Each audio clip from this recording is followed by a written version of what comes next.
عبداللہ کے جسم کے اوپر 1 انچ کا کپڑا بھی نہیں تھا۔ حضرت عبداللہ بالکل ننگے ہو چکے تھے، رات کا وقت تھا، جسم سے کپڑے کیوں اتارے گئے؟ عبداللہ مسلمان ہو چکے تھے، اللہ کے ساتھ محبت لگا چکے تھے۔ والدہ کو پتہ چلا کہ میرے جس بیٹے کے جسم سے کپڑے اتار لیے گئے، انہوں نے اپنا دوپٹہ بھیج دیا، بیٹا اس چادر کے ساتھ اپنے سطر کو چھپا لو۔ عبداللہ نے دوپٹے کے 2 ٹکڑے کیے، ایک سے تہبند کے طور پہ سطر کو چھپایا اور دوسری چادر کو اپنے اوپر لے لیا۔ اسی وجہ سے عبداللہ کو 2 چادروں والا ذوالبجادین کہا جاتا ہے۔ اب رات کا وقت تھا، عبداللہ نے سوچا کس کے دروازے پہ جاؤں؟ چچا دروازے بند کر چکا تھا، ماں کچھ کر نہیں سکتی تھی۔ عبداللہ نے سوچا کہ جن کی وجہ سے مار پڑی ہے، جن کی خاطر جسم سے کپڑے اتارے گئے، میں تو انہی کے دروازے پہ جاتا ہوں۔ مدینہ طیبہ کا خیال آیا، آمنہ کے لال کا خیال آیا۔ حضرت عبداللہ مدینہ طیبہ کی طرف چل پڑتے ہیں، ساری رات سفر کرتے رہے۔ فجر کی نماز کے بعد کا وقت تھا، مسجد نبوی کے اندر داخل ہوئے۔ حضور صلی اللہ علیہ وسلم صحابہ کرام کے درمیان موجود تھے۔ جو ہی عبداللہ اندر داخل ہوئے، عبداللہ نے ایک چادر کو تہبند کے طور پہ باندھا ہوا تھا، دوسری چادر اوپر لی ہوئی تھی۔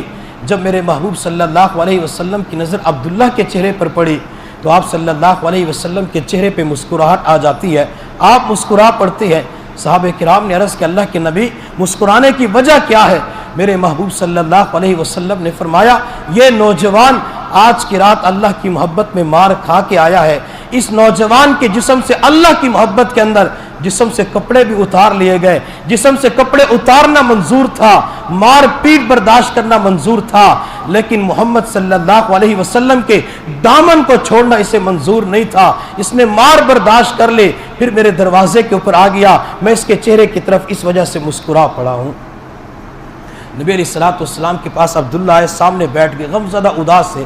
میرے محبوب نے فرمایا عبداللہ پریشان نہ ہو، صبر کرو، اللہ تعالیٰ عزت نصیب فرمائیں گے۔ عبداللہ انتظار کرتے رہے اور اصحاب صفہ کی جماعت کے اندر شامل ہو کر علم حاصل کرنا شروع کر دیا۔ حضرت عبداللہ کے اوپر بعض مرتبہ ایسی کیفیات طاری ہوتی تھی کہ مسجد نبوی کے دروازے کے اوپر بیٹھ کر وہ بلند آواز سے اللہ کا ذکر شروع کر دیا کرتے تھے، اللہ اللہ اللہ۔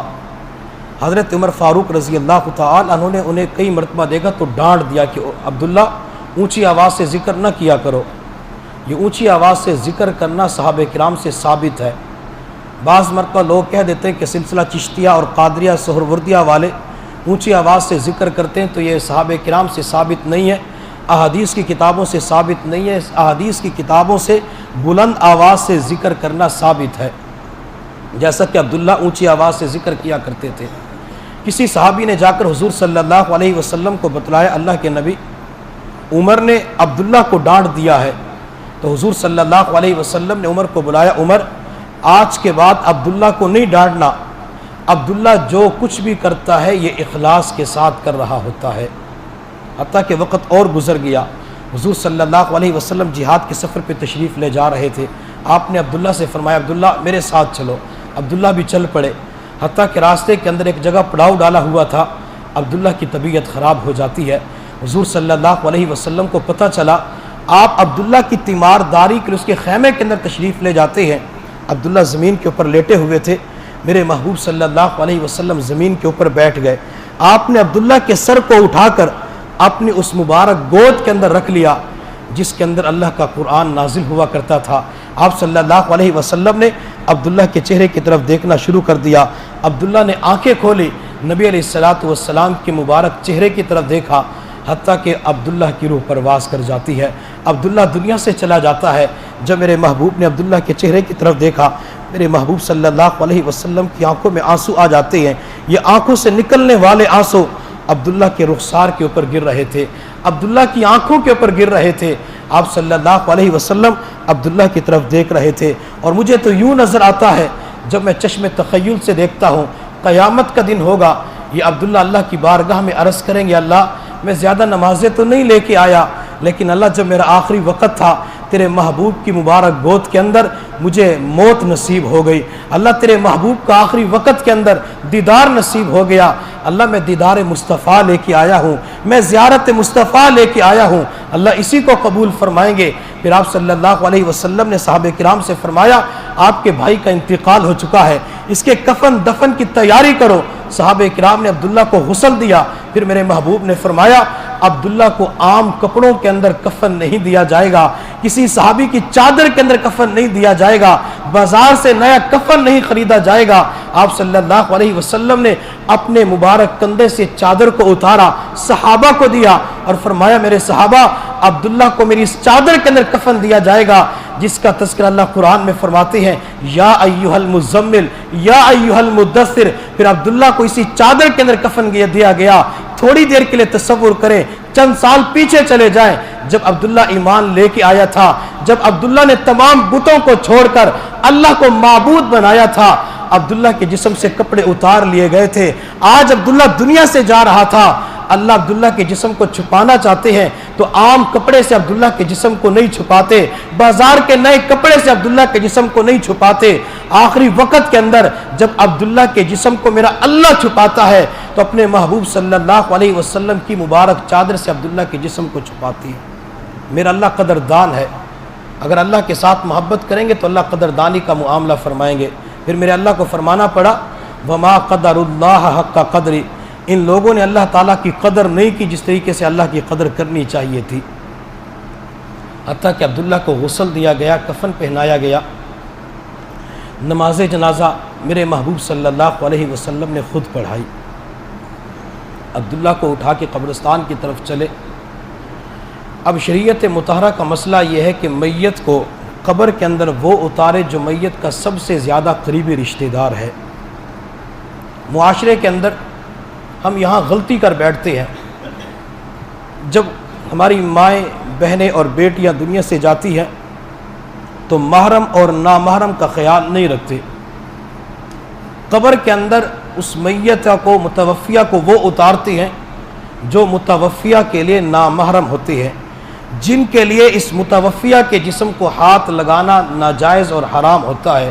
اس لیے جب بھی کسی خاتون کا انتقال ہو جائے تو اس خاتون کا جو محرم ہے، محرم اسے کہتے ہیں جس کے ساتھ نکاح کرنا حرام ہو چکا ہے، وہ قبر کے اندر ہوتے ہیں۔ اگر ماں فوت ہو چکی ہے تو بیٹا اسے قبر کے اندر اتار سکتا ہے، اس کا بھائی قبر کے اندر اتار سکتا ہے، اس کا خامن قبر کے اندر اتار سکتا ہے۔ جو محرم رشتہ دار ہیں وہ قبر کے اندر اتارے، نامحرم نہ اتاریں۔ اگر نامحرم نے قبر کے اندر اتارا تو گناہ کا ارتکاب کرنے والے بن جائیں گے۔ عبداللہ کو لے کر قبرستان کے اندر پہنچے تو میرے محبوب صلی اللہ علیہ وسلم نے صحابہ کرام کی طرف دائیں بائیں دیکھا تو عبداللہ کا کوئی قریبی رشتہ دار نظر نہیں آیا۔ آپ صلی اللہ علیہ وسلم بنفس نفیس قبر کے اندر خود اترے۔ پھر میرے محبوب صلی اللہ علیہ وسلم نے فرمایا میرے صحابہ اپنے بھائی عبداللہ کو پکڑا دو۔ میرے محبوب قبر کے اندر اکیلے تھے۔ اعزاز دیکھیں اللہ اعزاز کیا دینا چاہتے ہیں۔ صحابہ کرام نے عبداللہ کو پکڑایا، میرے محبوب نے عبداللہ کو یوں پکڑا، پھر عبداللہ کو زمین کے اوپر رکھا۔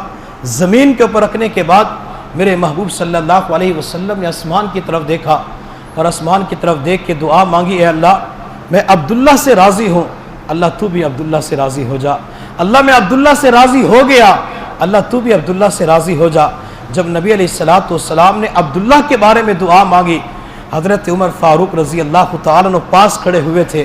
عمر کی چیخ نکل جاتی ہے، چیخ کر کہتے کاش آج عمر دنیا سے چلا جاتا۔ آج عمر کی میت کو نبی علیہ السلام ہاتھوں میں لے کے زمین کے اوپر رکھ کر اللہ کی بارگاہ میں دعا کرتے، اے اللہ میں عمر سے راضی ہو گیا، تو بھی عمر سے راضی ہو جا۔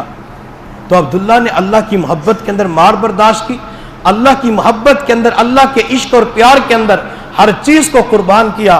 اللہ تعالیٰ نے آخری وقت کے اندر یوں انعامات سے عبداللہ کو نواز دیا۔ تو محبت کس کے ساتھ کرنی ہے؟ اللہ کے ساتھ کرنی ہے۔ جب اللہ کے ساتھ محبت کریں گے تو پروردگار ذوالجلال یہ دنیاوی تمام نعمتیں اور سعادتیں بندے کو نصیب فرما دیتی ہیں۔ حضرت عیسیٰ علیہ السلام ایک باغ کے قریب سے گزر رہے تھے۔ باغ کے اندر ایک نوجوان درختوں کو پانی لگا رہا تھا۔ وہ نوجوان حضرت عیسیٰ علیہ السلام کو دیکھ کر آپ کے پاس آیا اور آ کر کہنے لگا اللہ کے نبی آپ اللہ کی بارگاہ میں دعا کر دیجئے کہ اللہ تعالیٰ مجھے اپنی محبت کا ایک ذرہ عطا فرما دے۔ حضرت عیسیٰ علیہ السلام نے فرمایا اے نوجوان تو اللہ کی محبت، اللہ کے عشق کا ایک ذرہ برداشت نہیں کر سکے گا۔ تو اس نوجوان نے کہا اللہ کے نبی پھر آدھے ذرے کی دعا کر دیجئے۔ حضرت عیسیٰ علیہ السلام نے دعا مانگی، اے اللہ اس نوجوان کو اپنی محبت کا آدھا ذرہ عطا فرما۔ کتنا پاکیزہ ماحول تھا، کتنا اچھا ماحول تھا، جس دور